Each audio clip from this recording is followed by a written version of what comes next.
Hello, I'm Shane Bybee. I taught for over 20 years and spent the last 10 years guiding high school students on their journey to college. One thing I've discovered is that everyone's college experience is different, and that's what this podcast is about. What are the things you didn't learn in high school that can help you transition and succeed in college? Today, we're meeting with Kelley Juett. Kelley Juett has it's going to be an amazing story about his path. I got the good fortune to coach Kelley as a soccer player for 3 years and way back when. And so Kelley graduated high school in 2004. We're going to talk more about his path of what he's done right now. So, man, where to even start? This is the one probably that I have them because, Devlin, you mentioned you watched Devlin. Devlin and I coached him for a year before I came. He was at the school I was at before I came to Creeview. Okay. So he was a freshman then that year. So I didn't only coach him for a year. You're the first one that a couple of kids, Lindsay, the second interview, I taught her for 2 years. So a little bit different for her. I even just taught her for 1 year. So there've been a couple of kids here and there, but you're the first one that we spent a lot of time together.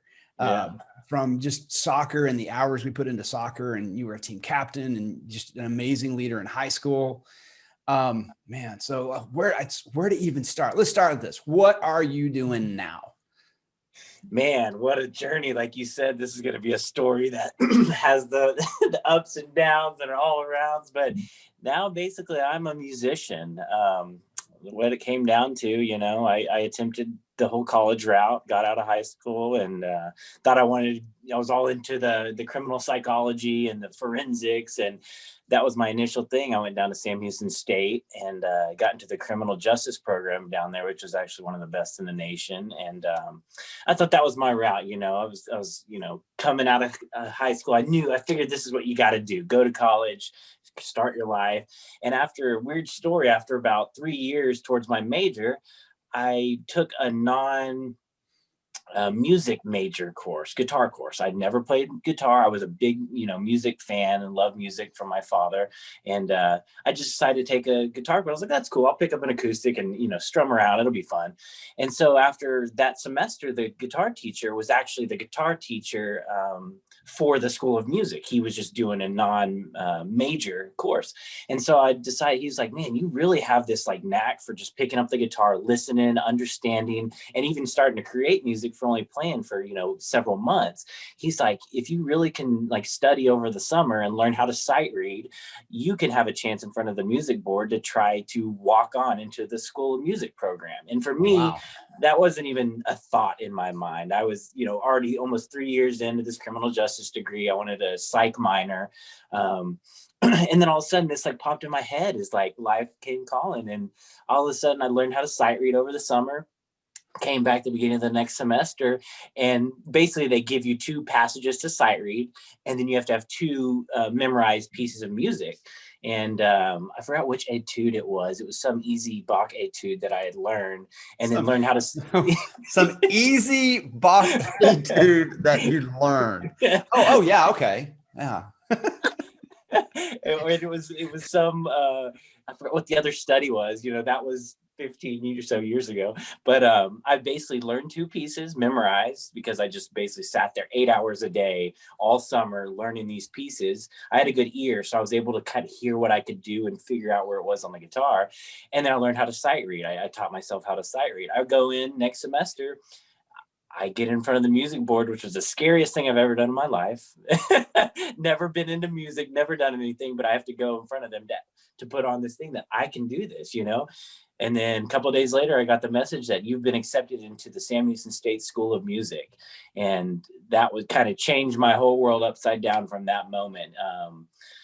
For the better. It was one of those things that I saw this new breath of fresh air. I wasn't going through the rat race of school, from high school to school to school to school to probably graduate and continue that monotony, which I always had this different feel to my life. I wasn't like this crazy guy, but I knew I wasn't the norm. I had this different thing about me. And so I went for it, man. I threw away the 3 years I'd had and got into the School of Music.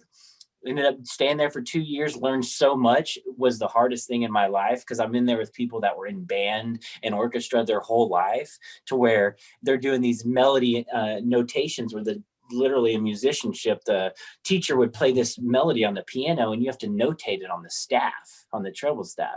And, you know, these people in band and stuff, to them, it's like, oh, this is second nature. Cool. I'm sitting there like, was that a perfect fourth or was that a minor third? What is that interval right there just to notate one of the 12 notes I have to notate? So it was a struggle. I was probably a B.C. student, an A in guitar. I was guitar performance major, and it was classical guitar study. So I learned a bunch about classical guitar, which I think is such a beautiful music. That was the true musicians back then. When you played at Kendall's wedding, I was blown away. Yeah, that was awesome. But you really learn, dedication to your craft. You learn, your soul and putting your passion into something. I used to, I was a big soccer player growing up, sports guy, and that was my passion. That was my drive. And I just found this new way to channel that and to really open up. And I feel like I found myself getting into music. And so, yeah, basically that's what happened. I went for 2 years, didn't get another degree, and randomly I joined a band down there. And my brother, who's 3 years older than me, he's always been this vagabond. He moved to California, he moved to New York. He never knew what he wanted. He finally joined a band in Dallas. They were doing some stuff, playing some shows, and he decided one weekend, he's like, hey, I'm going to go see my little brother play a show down in Sam Houston State. We were at this little bar or whatever. First band I've ever been in, but he knew I had it. Like, just, my stage presence, my guitar playing skills, everything. He's like, you have it. He came to me in front of my band, which I still remember this to the day. I remember till the day I die. He walks up in front of me and my band hanging out. We're all stoked. We got done with our gig. He goes, Kelley, you're too good for this band. You need to move to Dallas and we need to start a band. And that's it. And now I'm in a band called Mothership. We tour the world. We have 4 records out. We press vinyl records, so we do it all old school analog. Your own label too, right? What was that? Your own label too, right? Yeah, it's Ripple Music is our label. We have a European label that put out our 3rd record called Heavy Psych Sounds. And yeah, honestly, ever since that happened, I would say, let's jump track a decade. For a decade straight, the past 8 to 10 years, we were on the road touring in a van for 6 to 8 months out of every year. So people want to say that it's hard. Living in a van, it finally paid off, finally able to become like full-time musicians. We would always get off the road and have to hustle, obviously. But, I would say the past, 3 to 4 years, probably 5 years, we were able to make a living, pay our bills, go on tour, make the money, come home and live off that. Maybe a little bit jobs here or there, but it was a dream. It's one of the things people these days can't really say they've done. And I've seen the world and got to create this music that touches people. And I still get messages every single day from people, whether they're in Sweden, all the way to Czech Republic, to South America, everywhere, that Australia, they're just like, man, this song that you created, it did something. It saved me, and if that does it for one person, for me, like, I've done my job. I've emotionally connected to someone through my emotions and my music. And I think that's something special. I think without music, people don't realize, you go to the store, in a movie or anywhere, without music, it sets the tone and the emotion for everything. Like, it's a very important part of life, and so that's what I've taken. So you play lead guitar. Mm-hmm. Kyle, your brother, is bass. Yes, sir. Who mostly does the vocals? I know Kyle does a lot of the singing. Yeah, Kyle does most of the vocals. I do a couple songs. My voice is more rough and like bluesy, so mine are the ones that are like like screamy blues, not screamy, but raw blues, not as melodic. And then is Judge still your drummer?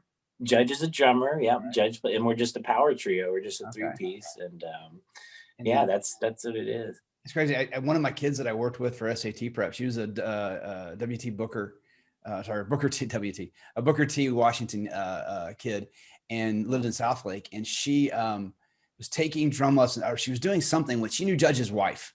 Like so through the School of Music, right? The School of Music. So that was weird. It was like, that's just so many 6 degrees of separation there. It is. So the band is called Mothership. MothershipUSA.com is the website. Mm-hmm. Let's go ahead and get the plugs in now. So if we have people drop off the podcast, the plugs in there. Please don't drop off the podcast. Okay. It'll get better. I got so many questions. So All right. One question I got to ask. This is probably the opposite. What did Debbie and John say? And knowing your parents, I got a pretty good idea what it was. But when you came home and said, I think I'm going to drop out of college and just be in a band, what did Debbie and John say?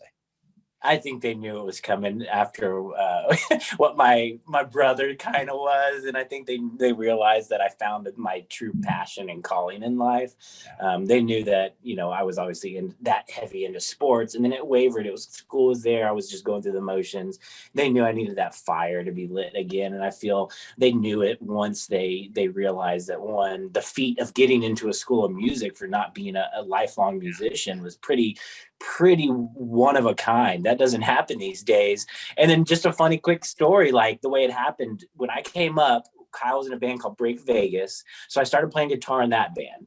And what ended up happening is that band dissolved. I started actually getting pretty decent at guitar and playing more solos and doing stuff like that. The other guitar player didn't really dig it. So we ended up going our own ways. And me and Kyle were writing music at the time. We were both chilling at the house with my dad. He ended up picking up a drum kit.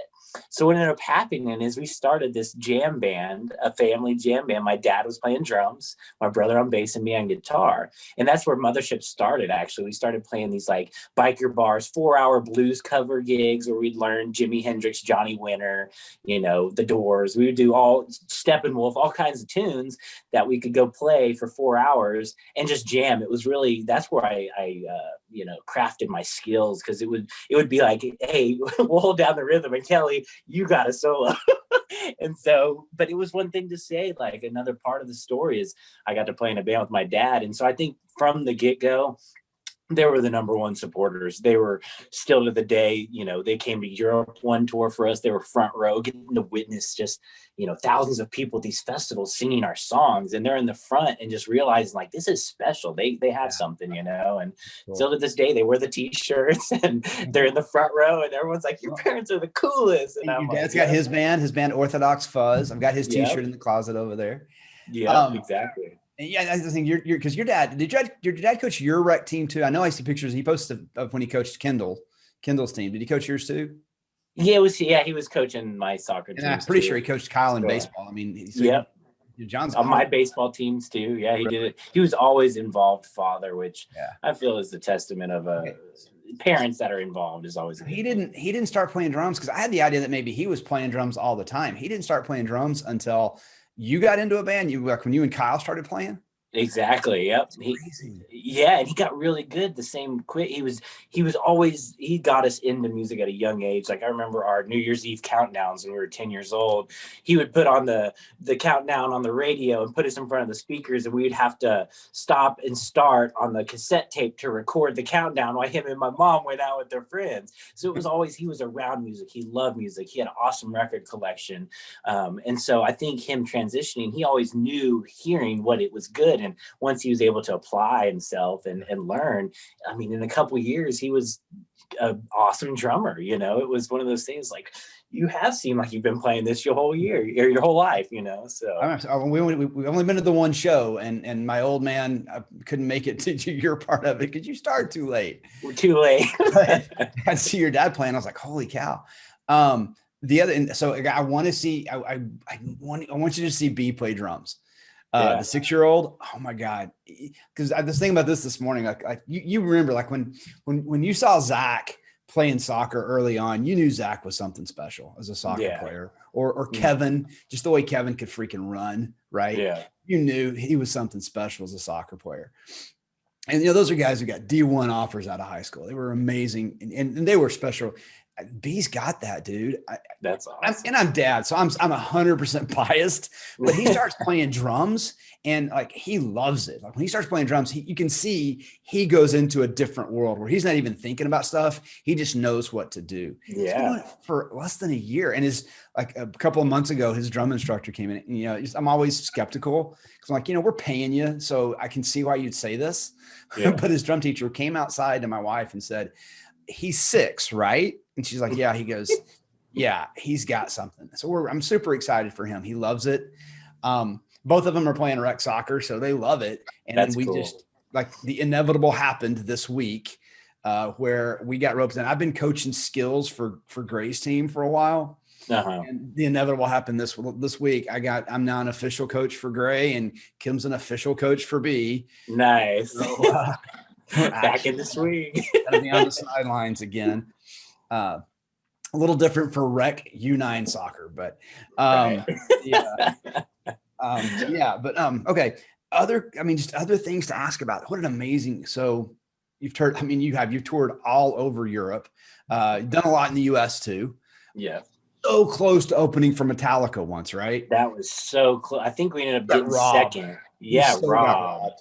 I think what it was is, to be quite honest, Metallica probably looked us up and was like, probably had someone coming to some of those San Fran shows. We had some big shows with Corrosion of Conformity, which is a big band from the 90s, but we did a bunch of big touring with big bands, and we were opening up. But the thing was, we would go on at 6:30. We had such a following that we had the whole house packed. Obviously they were there for the big bands, but people showed up. Most of the time you show up for your band at the end or whatever. We had a full packed house raging at 6:30 p.m.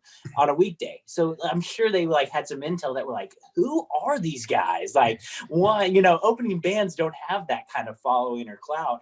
And we would get out there and we would have 25 to 30 minute sets sometimes, which for music is ridiculous. For us, it was like 4 songs, and we would literally boom, boom, boom, boom, boom. We're Mothership from Dallas, Texas. Y'all have a great night. Come talk to us. We ran our own merch. We hustled. We were great guys. And I think it was one of those things, Metallica probably saw that and we're like, these dudes are going to kick us all over the stage. We've been doing it for 40 years and they're about to come smoke us. And so that was kind of a thing we always just told ourselves, like, dudes, it's cool. And it's almost better we may have not have, because we could have been a fallout band that was that band that opened for Metallica. And now what do they do? You know what I mean? They kind of have that. We're a band that we made our own without that. So it's kind of, but yeah, that would have been epic to just, open stadium shows for them. But that would have been cool. That was what I was going to ask them. I mean, like, so what is it? See, 2 big questions right now, given what we're doing, oh, we lost some video. Hang on. Oh, there it goes. Okay. When you say you have your own label, like, I know like, my understanding of it, obviously my knowledge of the music industry and how it works is very limited. When you say you have your own label, what exactly does that mean? So we're on Ripple Music, and basically what that is he has Todd and Pope. They're awesome guys. Todd Severin is one of the greatest guys who took a chance on us.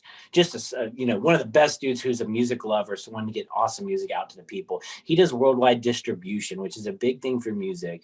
If you don't really have these channels to distribute your music worldwide, get them in stores, get them in front of people, get PR, get all that stuff, you don't really go anywhere because it's so many bands, so much music. He was one of those guys that literally took our music, got it distributed in Europe. That's how we blew up in Europe.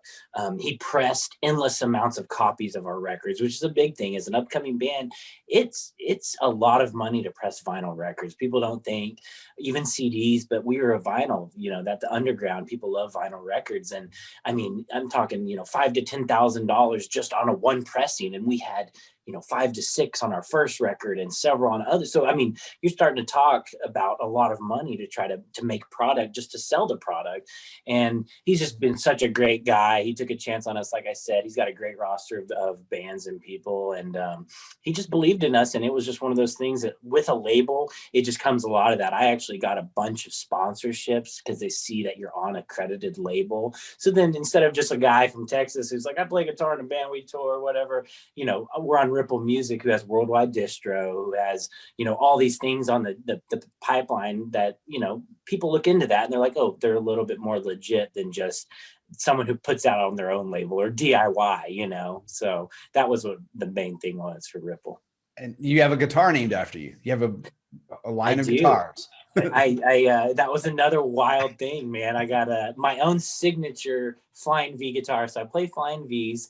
I always played Gibsons, but then we met this guy. It was Bolt Guitars out of the UK. He came to one of our shows, a big fan. He ended up wanting to do his own company, and we did this pre-sale. I did 3 different models of it. We sold them all out. I think we did 15 of each color. I did 3 colors. They're all like kind of galaxy based, like different galaxy names. Milky Way was the blue one, and Vortex Centauri was another star, which was the red one. Anyways, yeah, so it's a Flying V, and then it has an Explorer Explorer headstock, which is another guitar, but it's basically, I mashed both of my favorite guitars, an Explorer and Flying V. And now let me go snag it. It's right here. Can I grab it real quick? Because I ended up getting a buddy out in Phoenix, Arizona, who started painting them, and he does this cool flake, which is the 70s Good Time Vans or hot rod flake type stuff. And he ended up, because we had a falling out, Bolt ended up going under. I still had all my signature stuff. People still have my guitars, but I ended up wanting to do these custom of my custom. So I ended up getting him to paint 2 of my personal guitars, and that's what I tour with. And they're basically, they could go into a museum. They're so epic. So let me grab one real quick.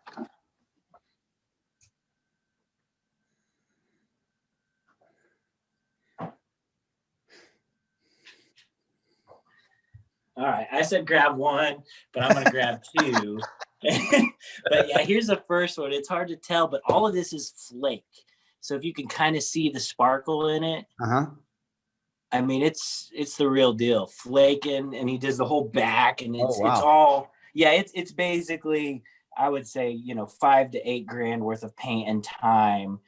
So that was one. And then it's a cool thing too. On this one, he took off Bolt and put Juett. So if you see, it's hard to tell. Yeah, I can see. Yeah, Juett, and this is the gold flake. So this is the one, man. It's all gold flaked. So if you can just see it kind of shimmering. I don't know the quality of the video, but it's literally just the most tiny little flakes. Gorgeous. And I've never seen a guitar like it. And he built cool. 2 of the same, and yeah, it's my guitar, the Kelley Juett Special. So very cool. Now I have one guitar that Kim surprised me that year that you were selling one of your guitars. It's one you put together yourself, or you rebuilt. I think you called it a Franken Paul or Frankenstein. Yeah, Franken Paul, exactly. So yeah, I picked that up at the Louisville Antique Mall, and it was a completely some guy basically modeled a Les Paul in his garage, probably in the 70s, and it was no pots, it didn't play, and it was my first kind of guitar to put together, and I spent a couple $100, got new pots, got new pickups, got new tuners, and yeah, just kind of made it come back alive, you know, and that was cool that she hit me up, and then I hadn't seen you in years after I came over and gave it to you, so that was cool.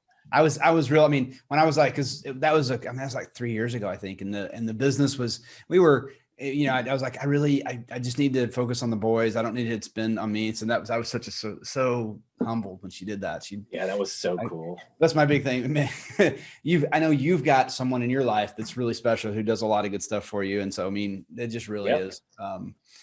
Finding that person that is that special to you is awesome. It is. Yeah. Erica, she moved states to come be with me, and she's really just changed my soul, man. And you know, you need that in life, you know, so I'm very thankful. So what are you doing now? I mean, you obviously touring, you're not going to Europe anytime soon.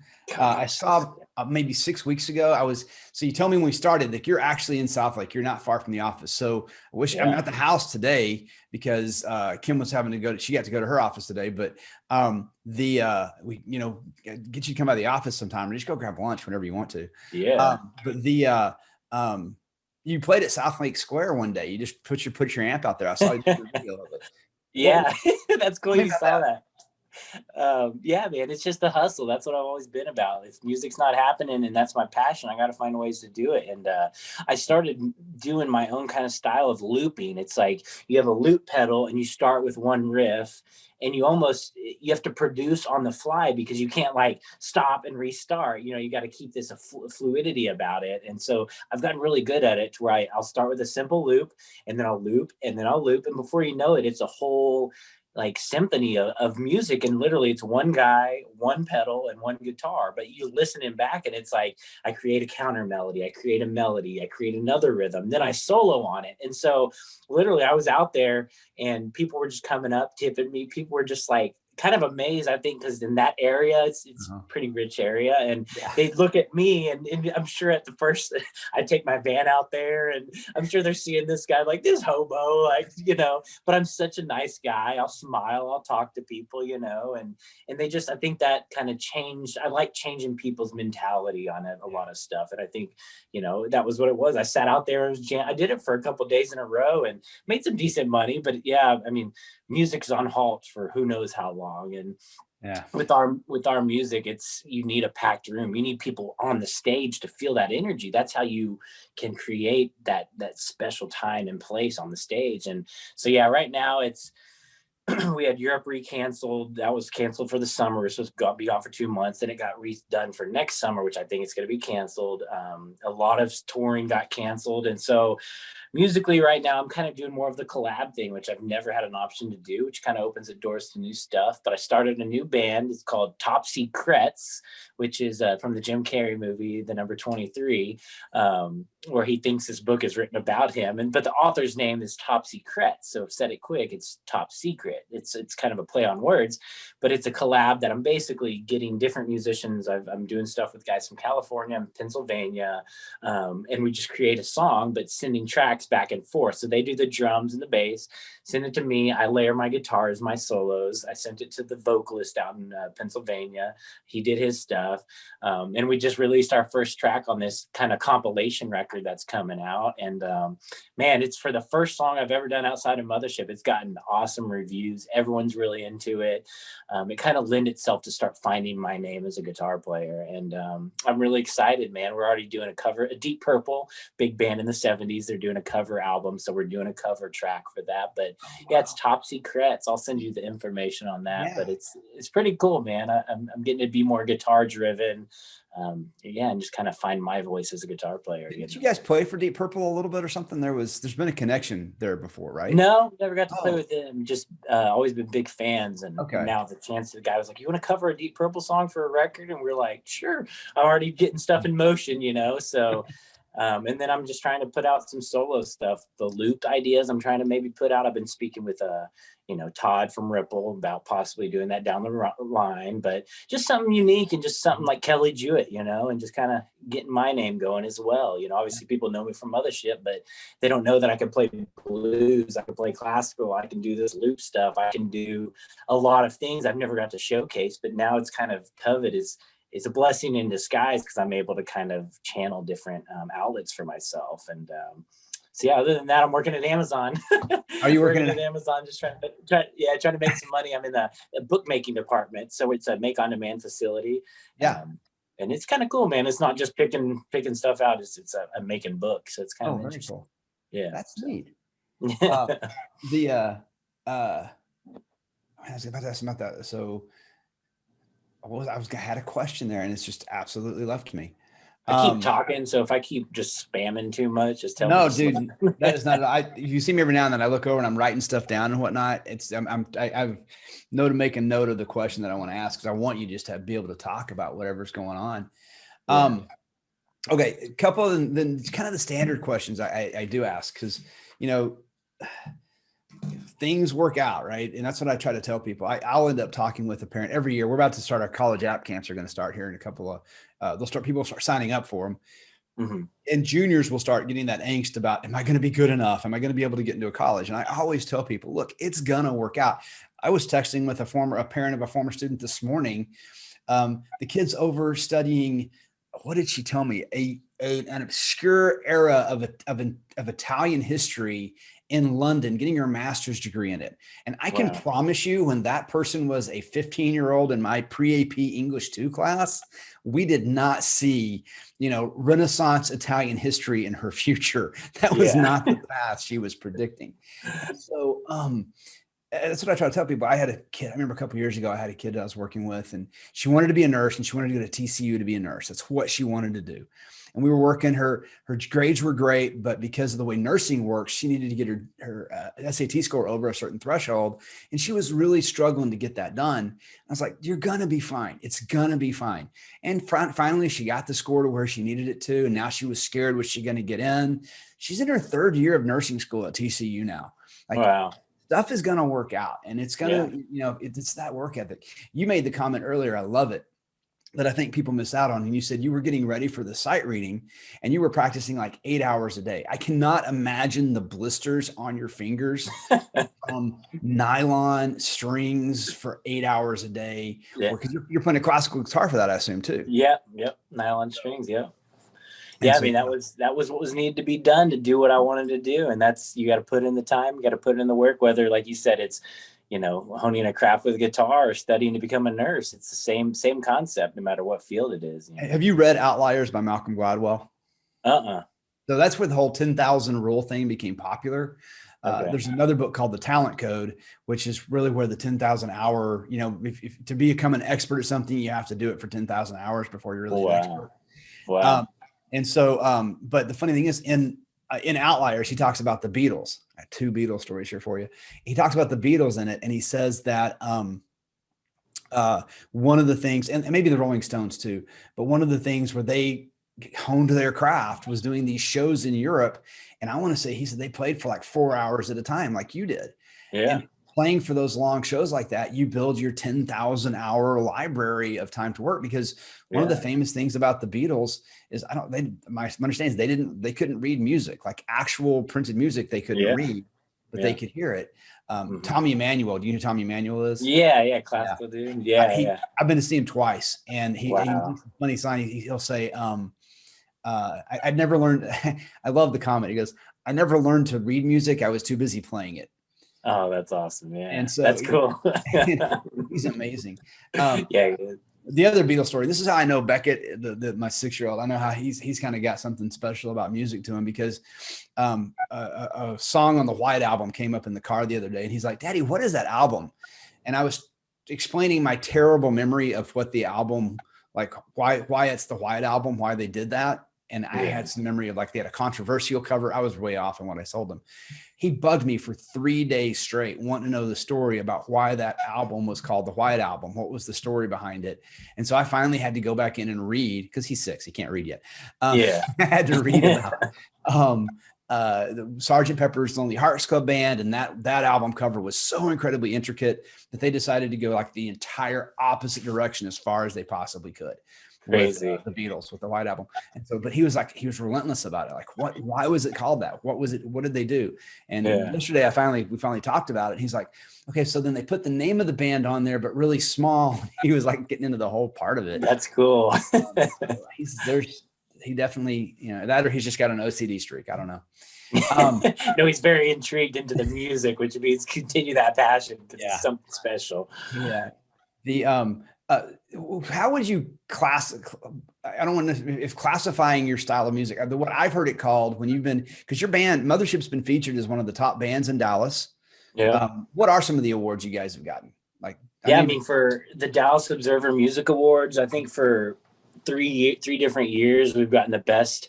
They label us as hard rock heavy metal is what they label us as.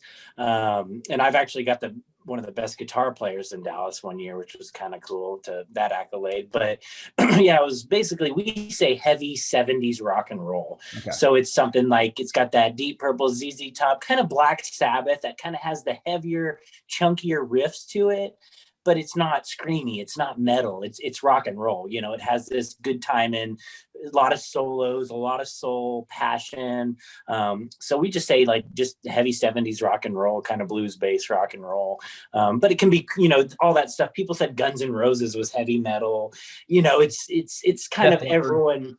Everyone has that, like, it's classified in the heavy metal genre, but it's rock and roll for us. Like, we come from a rock and roll background, and so that's what we just say, kind of heavy 70s rock and roll, because we like that vintage riffs and that kind of style and everything, the lifestyle of it. So the term I heard heavy. What I always say is a heavy rock band. That's what when I say. Yeah, heavy rock, exactly. Yep. I don't know what that means, but that's what I would say. But you nailed it. Okay, so in high school, you were a good student. Like, I remember you took German. Yeah. Because I remember you took Latin. Yeah. But you were saying the word, because one of my vivid memories is you and Kevin coming to practice one day, and every other thing was minge or something, some word you learned. Minds or whatever. Yeah. So Mitch. Everything was that. And I was like, shut up. Driving me nuts. That probably wasn't far from the time that Trey put the snake under my feet. Were you there for that practice? we had such a good time, man. I totally remember. I feel like because that's what made it so great. It was so lighthearted, and it wasn't like we're here to practice soccer. That's what, like we had a relationship with everyone else, and we all could laugh about stuff. It wasn't, you could have been a coach that was like, all right, go run. You made this joke, go. It was kind of more of a family, and that was what was. I'll always remember those times. Zach actually texted me the other day on my birthday. Oh yeah. Yeah, and Kevin came and saw me in Atlanta. We played a big show out in Atlanta, and Kevin brought 3 of his buddies, and we caught up. We had such a great time.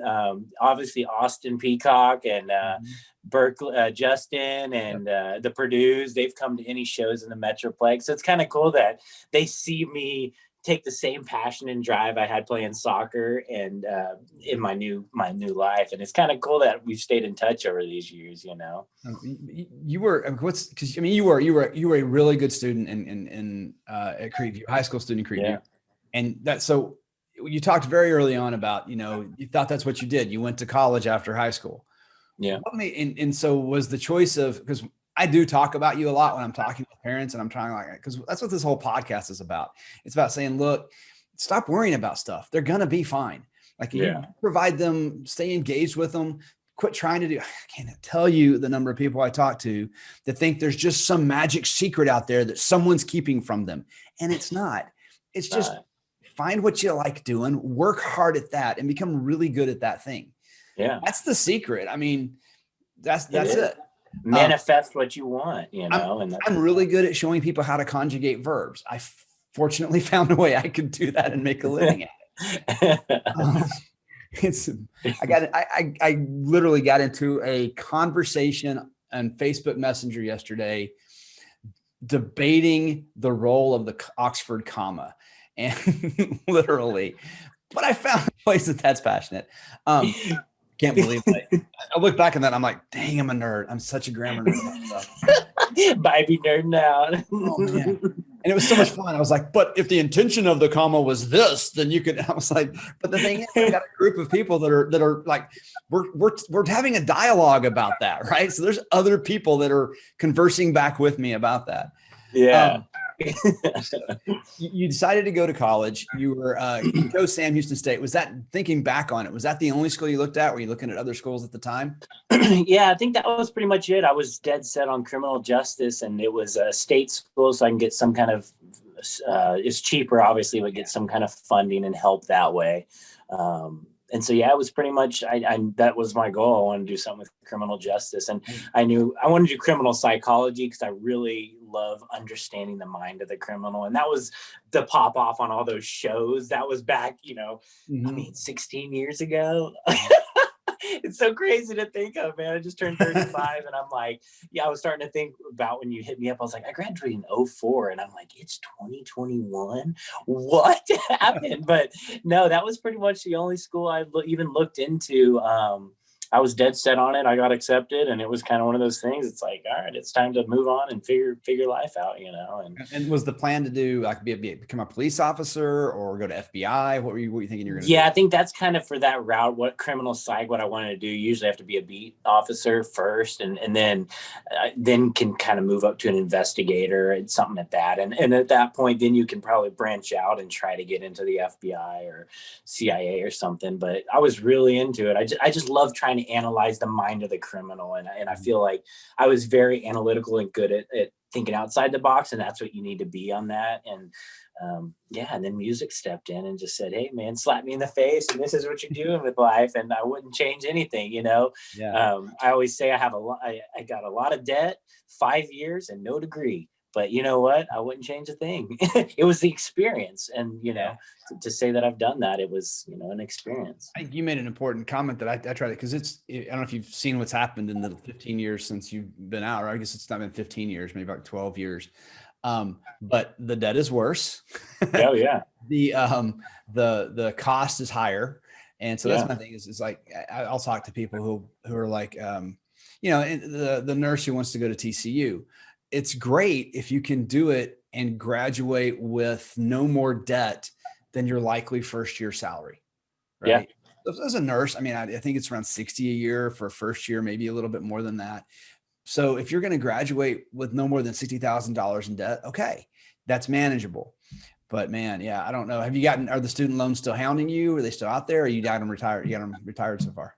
Yeah, they're not out there. I got them retired and off. But yeah, but it's one of those things. I was even listening. I said I'd watch some of your things just to get a heads up on stuff. I like to be prepared. But the mom you spoke with, how basically they were starting to judge, I didn't even know this, but how much money you can get granted depending on how much money you're going to make outside of that when you graduate, which is mind-blowing. Like you said, the teacher thing, you're going to get less money than someone that's going to be making all this. Like, it's completely opposite to me, seeming, help the people out that probably aren't going to have as much money graduating because they're doing something for a better cause than this eye surgeon who, yeah, they're going to be well off, but they're getting more money up front. That is one of the things we're reading about, we've got a month between when we're recording this and when it's going to air. So who knows what's going to happen in the next interval with executive orders and stuff.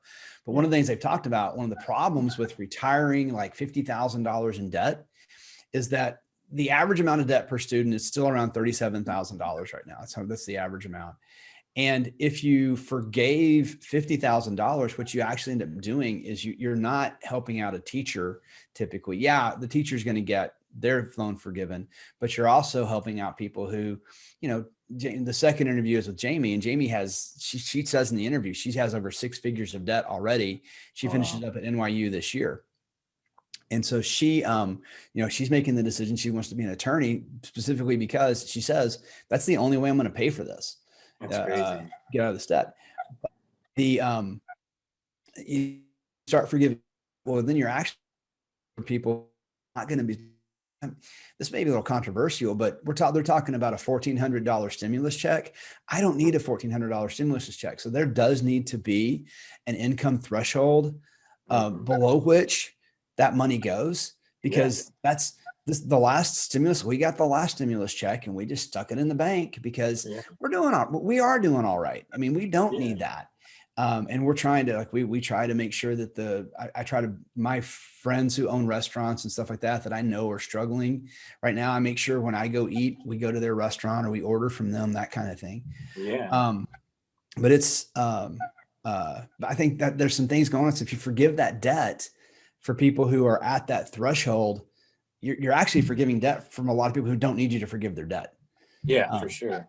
And I think there's something criminal going on too, that, and some schools, I don't want to name the schools particularly. I make a mistake of doing that sometimes, but some schools has an education degree and that they are expecting a person to pay full freight for an education degree. Like there needs to be a needs met process for that school where, hey, if you want to get a degree as a teacher at this school, and we know that, this is how much your family can afford, and there's a gap between what you can afford and what you qualify for merit aid, we're going to cover that, whether they want to just forgive it or whatever. Yeah. An episode that's going to air a couple of weeks before this one does, it's coming out February 11th, is with a guy who runs a company called Tuition Fit. And what Mark has done, his website goes in and does that. It lets you put in your details, like your information. And then it'll show you schools that have accepted students with a profile similar to yours. And then it'll also show you what kind of financial aid package that student got in detail. It's a really interesting project. He's been working on it for a couple of years and he's got around 10,000 or so data points to rely on. So that's cool. All right. Other things to ask you though. Okay. So this one's going to be sad for you. I did straight at the beginning. I miss you guys so much. You and Kevin and Zach and Trey and Matt and just that whole group from about a 4-year window in there was just, we were Austin and Brennan and that whole group. So many people ask me sometimes, they'd be like, so do you regret, I went to Coppell and Coppell wasn't great. I never bonded with those guys. By the end of it, both sides of us didn't like each other, not a good way. Like I should have stopped earlier. And people are like, do you regret leaving Lovejoy? Because Lovejoy's done great stuff. I'm like, no, I regret leaving Creekview because the Creekview kids, all you guys were so hard. As crazy as that drove me, you guys were super hardworking. And so, and really did, like for the soccer stuff of it, worked really hard. I I have no idea where I was going with that. But what I want to ask you, this is the next sad part though. So you had this awesome dog for a long time, who I know you lost him a couple of years ago. Yeah. Because you and I do have a dog story that I still haven't forgiven you for, when you almost got my dog killed. And thank goodness for Sean and Stuart, who went and found him over at the laundromat when he crossed a 5-lane street. My little corgi. I forgot about that, man. I think I haven't. I think he had just peed on Robert's sweats. Do you remember that? All this is flooding back, and I had never thought of that in 16 years. And then I let him go, right? Yeah, well, he just done that, and then you guys made some noise, and it freaked him out. And then, like, I was like, "Stop!" And you guys kept. He ran off, and I couldn't find him. Sean and Stuart found him over at there's a laundromat over there, or dry cleaners across Frankfurt that they found him at. And so I went and picked him up. Man. So now apologize, but no, the other thing is, so have you ever replaced that dog that you were so close to? Because you were so tight with that dog. I was.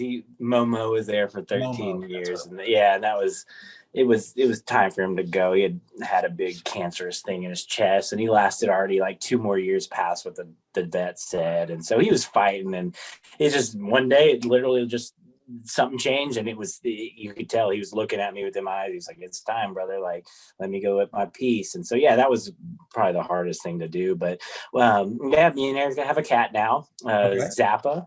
We haven't had a dog. We're kind of planning. Whenever we move and get our own little spot, we'll get a dog at some point. But yeah, we got a cat. His name's Zappa, and he's a tabby, and we adopted him from Operation Kindness. So he's already like socialized. He loves people. One of the coolest cats, man. And he loves us. He just sleeps on our chest. He hangs with us. And so we love we call it like our little fur baby. He's our little boy, And so yeah, I got at least replaced one fur baby with the other, but a dog is going to be coming in the future for sure. We miss him. You're going to do a rescue on that too? What Momo was for sure. Yeah, Momo, I just love. I think that's a good thing. There's so many pets out there that just need some love, or that, it breaks my heart to see all these dogs surrendered that are like 8 and older. And it's like, I get people have stuff in life, but it's, how could you do that? Hey, sweet shirt, by the way. Step up and let me see that shirt. I want to do something else. So come here, dummy. Come here. This guy can't get on camera. Making a podcast debut. Hey, buddy. Parker's he was a rescue. He got dumped at a dog park, dude. Wow, that's somebody terrible. Just dumped him at that dog park over by the animal shelter in Carrollton. Wow. And so so we had adopted him. What is he like? He's a golden doodle. Golden doodle, okay. Golden doodle. We cannot figure out why somebody dumped a golden doodle. He is so cute. Look at him. He's just like, I love you, Papa. He is so protective of the fam now and stuff. I love it. You know what he looks like? Look at just the top of his head. He looks like Kevin White with that hair. Did you ever see Fraggle Rock? Do what? Fraggle Rock. It was this Muppet show back when I was a kid, back in the 80s. I remember it briefly, yeah. He looks a lot like the dopey dog off of Fraggle Rock. That's funny. But the 6-year-old named him after Peter Parker. Nice. And they are, he and the 6-year-old are big buddies. That's cool. How old? Do you know how old he is? Take Mothership. Trip on the ship. He's about 2 years old. This guy's about 2 years old. So, and then that's weird you said that, because we've been looking at, golden retrievers, just every time we see one like walking, they just look great dogs out of labs or something. Like, that's kind of what we've been. She likes German Shepherds, which are great dogs too. If you're looking for a really good rescue place, there's a company. I'm not sure exactly how it works. The mother of one of my former students, she's a foster. She does a lot of foster. She's there in South Lake. Mm-hmm. The name of the foster group she works with, I think, is called Sasha's Pals. Sasha's Pals. Let me Sasha's Pals. SASHA' Pals. And they have, like, Tracy has fosters all the time. So she puts them on Facebook and stuff. Her goal last year was to foster 25 dogs in a year. I think she did 40 something. Wow. And then she ends up adopting. she talks about her husband and being how it was. She has 4 just absolutely amazing kids. Once once the last one knows where he's going to go to college, I'm going to have her on the podcast because she's got 4 amazing, very different kids, which is a crazy, interesting crazy situation. But yeah, Sasha's Pals, look out for that because they really good. I mean, it's a really cool foster, and they're always. She's had some beautiful dogs. I'm stuck now because I wanted to get another dog, and then this guy, he's my running buddy. So yeah, that's cool. We can't get another dog because this guy wouldn't be able to go run with it. He takes the boys to school every day, and so yeah. He's part of the family now. Oh, he is huge. Yeah, he sleeps in the bed with us and takes over the bed with. I mean, now you talk about the cats. So the rescue cats we got Harley and Toothless. Oh, okay. Toothless we found in a parking lot, the Rosemead Pool parking lot. Got some wow. Remember Brian Wonderly calling me up because he had broken into the Rosemead Pool and like, Bybee, come up here and hang out with us. I'm like, dude, I'm not hanging out with you while you trespass. I remember that. Let's go off the high dive. No. So, which is funny because Kim runs that now. Oh, wow. But we're going to swim lessons, and Toothless is laying in the parking lot like an hour, the reason he's called Toothless is because of How to Train Your Dragon. Wow. He's a solid black cat. He's hours away from death on a July 4th afternoon. Oh. But then I decided they couldn't adopt him out anywhere. He barely survived. And so they raised him with another cat. And so whenever we were like, okay, we're going to take him. And they're like, well, he's been raised with this one. Oh, of course. Obviously we got 2. Well, you saved his life. He's probably forever grateful for that. Well, what's in the future? What does the future hold for Mothership, for Top Secrets? Mm-hmm. Okay. Oh, well, one other thing. So you guys are all on Spotify, you're all on iTunes. Yep. And when does the Top Secret stuff come out? So they just did a digital release of that track, I think last week, and it's on Glory or Death Records. It's a label out of California.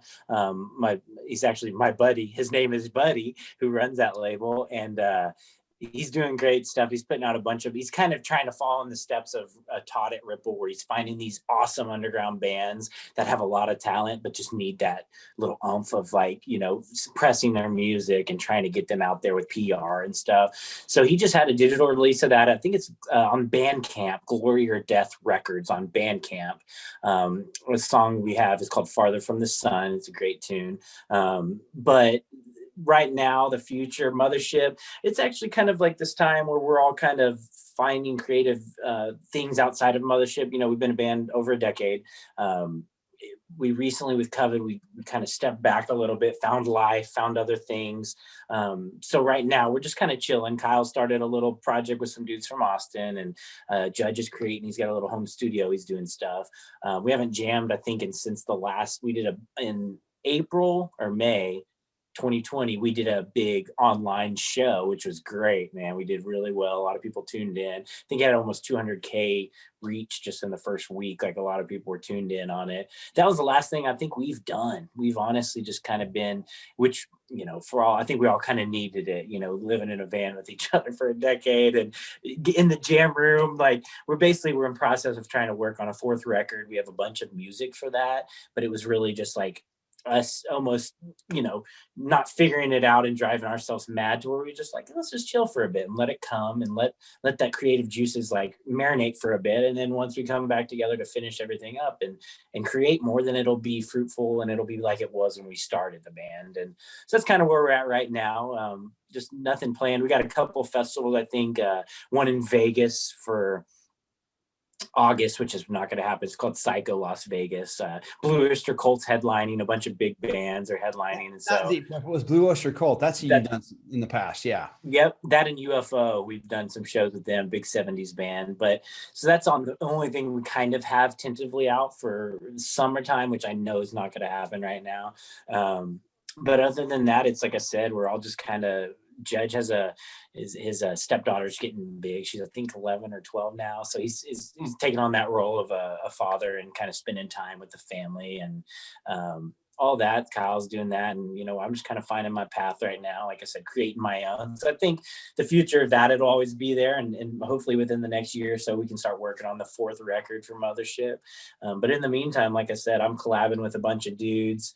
I'm going to try to put out 1 or 2 solo records, whether it's that loop idea I was telling you about, a blues record. I think we're going to try to do a Top Secrets EP. So do like 4 or 5 songs and just have different musicians. Like every song will be a different lineup, which I feel this day and time doesn't happen. In the 70s, you had like the Crosby, Stills, Nash and Young and all those guys that were basically, it was a collective. And that's kind of what I'm seeing this Top Secrets is becoming, creating a legacy that's a collective of people coming together to make this thing, and not like, this is my band, this is what we're doing, this is it. It's more of like, hey, what would you do here? And you come be a creative mind on this outlet, you know? And so that's kind of my mentality with Top Secrets. And I think it's going somewhere. People are into the idea, and I've gotten hit up by a bunch of musicians that I've always wanted to work with and always like we've toured with and stuff like that. And so it's kind of a cool new thing on the horizon for me, and kind of, like I said, the outlet for me to kind of get my guitar playing and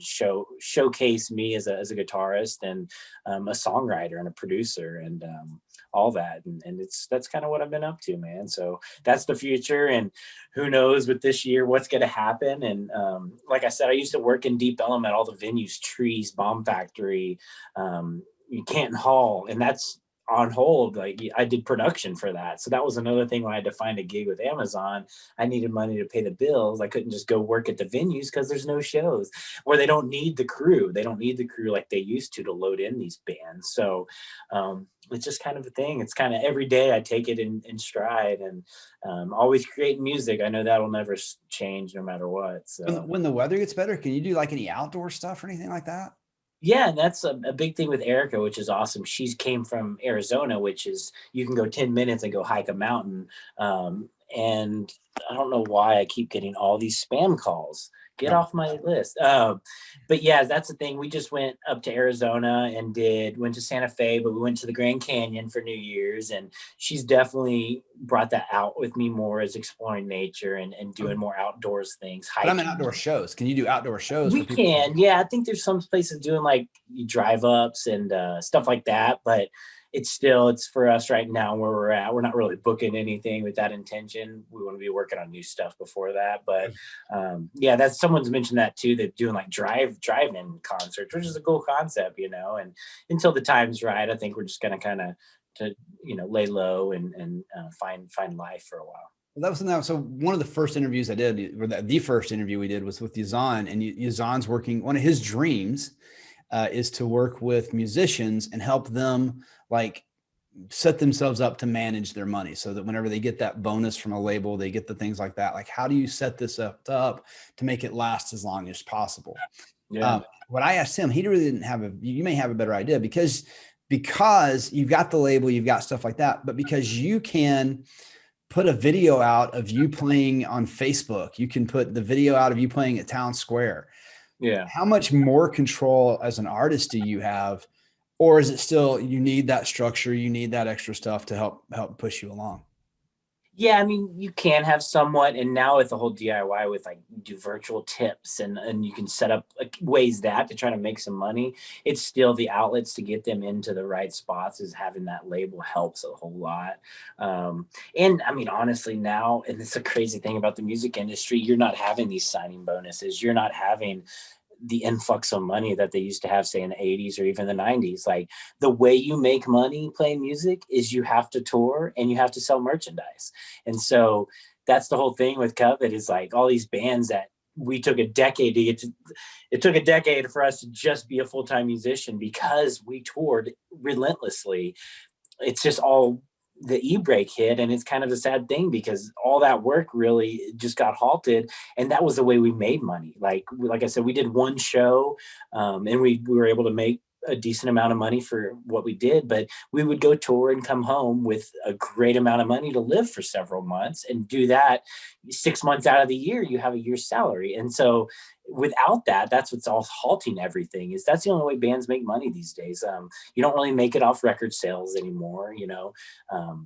It's just not there anymore. It's, you have to tour, you have to put that show in front of people, and then they buy all your merchandise, and then they may buy records and stuff, but you're not making $1 million off records like you used to. You're not selling 1 million records or gold, platinum, any of that anymore. So it's just different times, and now it's a different time that everyone's having to figure out what's the next step in the music industry. Live Nation went under, and they were the biggest. I think in the first week they lost $1 billion because they had to pay out these contracts to these huge artists because they had a 50% guarantee. So where if the artist didn't cancel, but the industry cancels, they still have to honor this 50% guarantee to this huge artist. And so they went bankrupt because they had to pay out all these contracts that they couldn't make their money on the shows on the back end, and they went broke. And so if the biggest leader of putting on shows went under within the first week of COVID, it's going to take years before anyone else can step into that void, and make it a impact on the industry. So it's just kind of weird, man. It's totally strange. And it's almost at times I sit there and think, I'm like, man, like what is there to do? What is going to happen? But who knows, maybe in a year or two, it's going to bounce right back, which, resiliency. And that's just, I'm, sticking to it. And it's my calling. I love music. It's my passion. I would never give it up. That's why I got into it. I knew I wasn't going to make $1 million, but I just want to do what I love and look back on life and have no regrets, Yeah.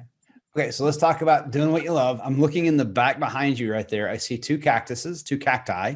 Oh man. And I know you've done some videos on the cacti. Do you have, and then your dad does. So your dad does all these, I can't wait. One of my favorite things the last 2, this is how weird I am, I guess.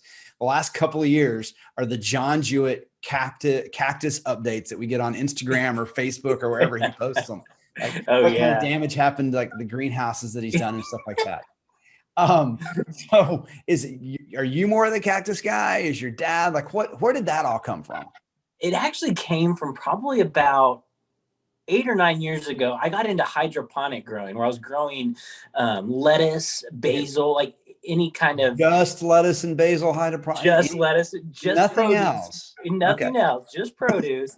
But I started a setup in my condo I was in just to see if I could do it. And I was realizing I was getting these yields of lettuce heads that literally were this big. The cilantro leaves were this big. And I'm like, if this little man can do a hydroponic setup in a closet with a big plastic tub and produce this, why can't they do it on this scale? You get these lettuce heads at the grocery store that are rubbish. I'm doing this in my closet. So that kind of what started everything. My dad saw that, and I think he realized that was the green thumb that got planted into him. I started on that, and then I stopped doing it for a couple of years. I just did it to kind of not have to go buy produce. It was healthier, it was cleaner, I felt better about it, and I really loved the plants. I'm creating something from nothing, and they thrive. I talked to them, I played music for them. It's a real thing, man. It's an energy. And so that's how it started. But then my dad, with all his space, he started getting cactuses. And that's from there, I took time off. My dad built up his collection. I think secretly he wants to live in the desert in Arizona somewhere where he doesn't have to deal with putting them in the greenhouse for freezing time and doing all the, that's where his calling is. But yeah, he started with it. I know he has hundreds and hundreds of different ones. And then I started collecting too after seeing what he was doing with them. And then it's just weird how it all worked. Erica's from Arizona. I went out there. I just loved the landscapes, from agave to the saguaro cactuses to everything. And then we started our collection. I say we have about 220 plants, which if we ever want to move, wow, that's going to be a truck in its own. But I started doing house plants, which like the ivies, if you can see, the pothos. I have like 8 different species of that. And anytime we have friends come over, they're just like, this is such a welcome, because green and light and energy, you wake up and you open the windows and there's green everywhere. It's something about your psyche. It brings you to this place of comfort and like tranquility. And so, yeah, we have now throughout the house, about 220 plants, from cactus to house plants. And it's continually growing, because then you can make plants off that plant, propagate stuff. And it's a cycle. And so, yeah, me and my dad are full blown addicted to cactus and plants. We got this little strip out by the driveway, and I keep threatening him. I'm like, I'm going to make a garden over there. I'm going to turn that into a garden. Yeah. I don't want a garden there. It's an eyesore. But so you did the hydroponics. One of the criticisms I've heard about hydroponics is that the flavor, like they don't have as much flavor because it's mostly water. Did you find that to be true? Did you compensate for that some way? I mean, I didn't find that to be true at all. Obviously you need to, like, your alkaline in the water, and you need to give it some nutrients, which if a lot of people just do straight water, maybe that's why. But really, to balance the pH in water and actually understand what can help that grow and thrive, I think that's kind of what I got into, and the science behind it, of understanding, like, then if it's too acidic, it's going to probably taste a little different, or if it's balanced pH, then it'll thrive. And it's adding like potassium, adding different stuff and different things that'll help it grow and aid it in that. And I really want to get back into that at some point, just because it was a cool thing. I was able to grow my own produce. And like, I always think, what if you go to a freak out, like with COVID, there was no toilet paper and stuff. What if you go to the shelves and there's no food? People don't think about that, man. And even to a concept of third world countries where they can't get fresh stuff. If someone can, Bill Gates did a thing with a toilet where he was able to do a self-composting toilet that ran no sewage, but it ran off of solar. And so I just keep thinking of like ways, if someone could take this technology and just make it on a large scale, which now in Europe, they have big, huge warehousing that are vertical hydroponic growing things. And that's how they're, healthiest countries, look at everyone over there. They're healthy. They love their produce.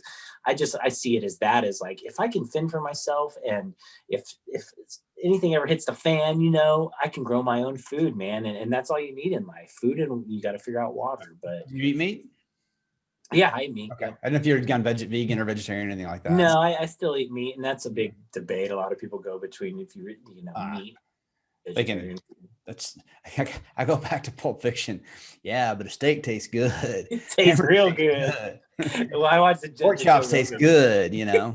That's good. When the Joe Rogan is a carnivore, basically, he says that's his main source of everything, and he's a healthy guy. It's just, dude kills his own food though. That's the other thing. He does. He goes elk hunting and does all that stuff, and it's interesting. But I miss hunting. That's the thing. That's the one part of my growing up I'm not being able to give to my boys right now. I don't have a place to take them. We went dove hunting and pheasant hunting and quail hunting and deer hunting and elk hunting and all kinds of stuff. And that's cool. Not a lot of that in Dallas. So not at all. Having to find something I can do with that where I could add that into it. Yeah. Man, this has been fantastic, dude. It has. Thank you so much for spending time talking. Any other thing? Is Erica got stuff she's doing? Is she a social media influencer or something? We need to plug some stuff for her. She's a barista, so she does coffee. She actually, Buongiorno is a little coffee shop. Really? They closed off in South Lake, which is right by your shop. But it's terrible. But no, I don't want to say that. I don't want to be bad. But I had a meeting at that coffee shop last week, and I don't want to say mean things about a small business. I shouldn't say that. They have not maintained the level of what Buongiorno was. Yeah. And that's cool that you know that. But basically, they laid her off at COVID because that place closed. But then she got hired on because she was so good at the one in Grapevine, which is off Hall Johnson.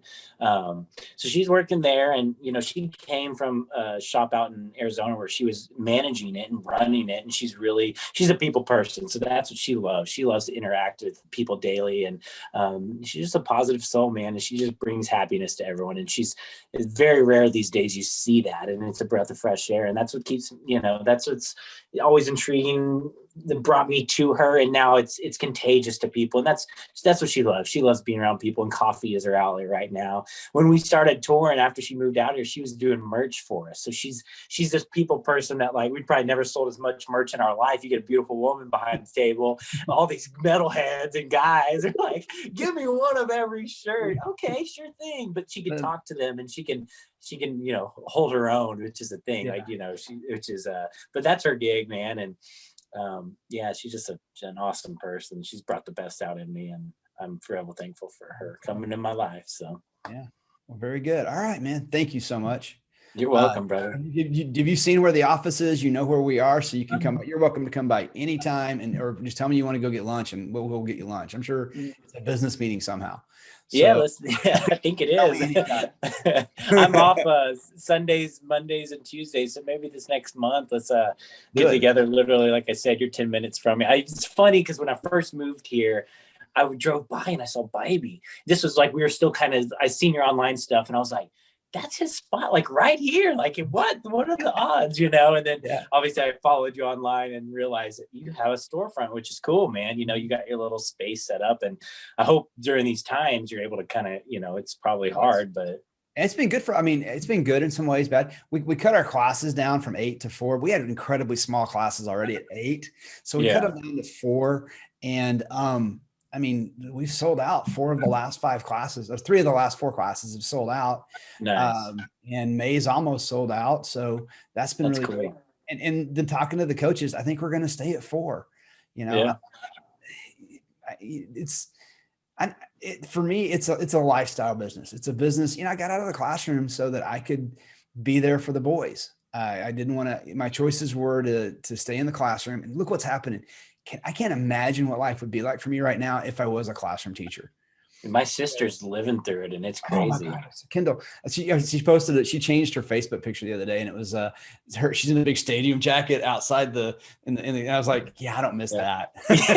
Yeah, their season's kicking off. Like 5-degree games. But yeah, she's dealing with that where it's a full-time job at the school, and then you have a full-time job online teaching. Oh yeah, and she's got 2 kids. And she's got 2 awesome kids. Yeah. So we're always like, hey, we'll come hang out just to give you a break. But they're doing well. And it's just, did they get the house built? Yeah, they did out in Decatur. Russ built it himself. Him and his dad and his brothers, they build their houses. And I'm like, you look at it and, it would cost ridiculous amount of money if you got that built, and they were like, if you could do it all. His dad does the electrical, they did the building, and I'm just like, they have a lot of land out there, and I was like, all right, save me a plot, because at one point I'll just come park my van and live. No, but do a small house or something that at some point would be awesome. I have this like little dream in my head that I get everything kind of where I want it. And whenever COVID happened, we had to move everything online, obviously. And the online classes, I wasn't a fan. I know a lot of tutors out there are doing online classes, and they're like, oh, it's just as good. It is.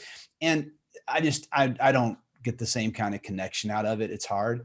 But then I have this little dream of like getting a little tiny house and putting it in the backyard, and that being my there. And then when the boys I can be like, your place now. The tiny house thing is I have this little fantasy of getting a tiny house and going off in the woods somewhere and being able to somehow be self-sufficient. And just limit like materialistic things, man, because this day and time everyone's driven by materialism, and it's crazy. Having to coach that out of it's a whole new world with the two little ones.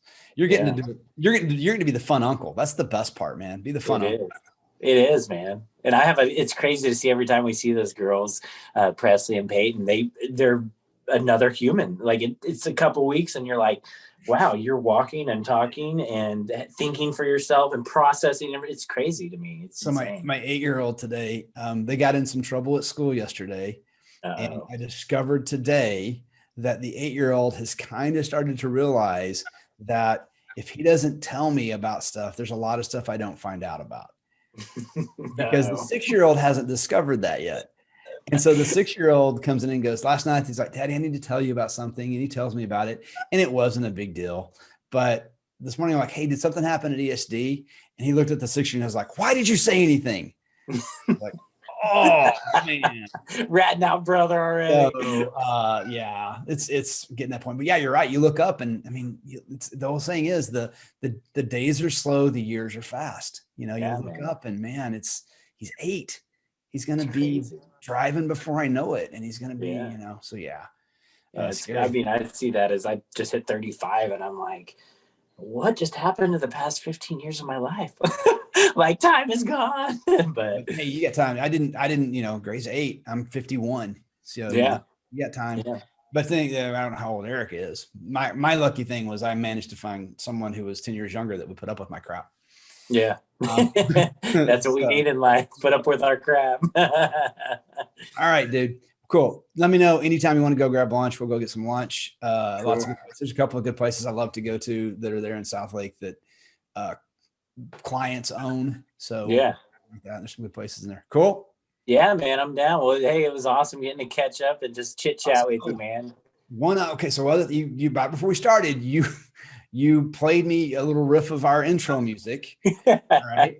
But you also said something there, like you would do an intro for us. Yeah. You up for that? You want to record me a Kelley Juett original intro? Yeah. I'll put a little music by on there somewhere. I'm sure this podcast that's got tens of followers. Literally 6 followers on Spotify. I'm lighting the universe on fire. Hey, that's 6 more than you had, brother. I have 7, but one of them is me, so I can make sure everything's running right. So hey, you're about to have 8 and 9 because I'll get Erica and me to do it too. Okay. But yeah, no, give me some. If you can get me a little cut of music in there, I'd love to have an original Kelley Juett piece, maybe a minute long that I can invest in there. Yeah. All right. Yeah, I'll do it. I'll loop it up and make it all cool. And yeah, dude, I'm totally down for that. That'd be awesome. Very cool. Yeah, dude. All right, man. All right, Thanks, brother. dude. Yeah, have a good one and stay safe. Much love. All right, bye.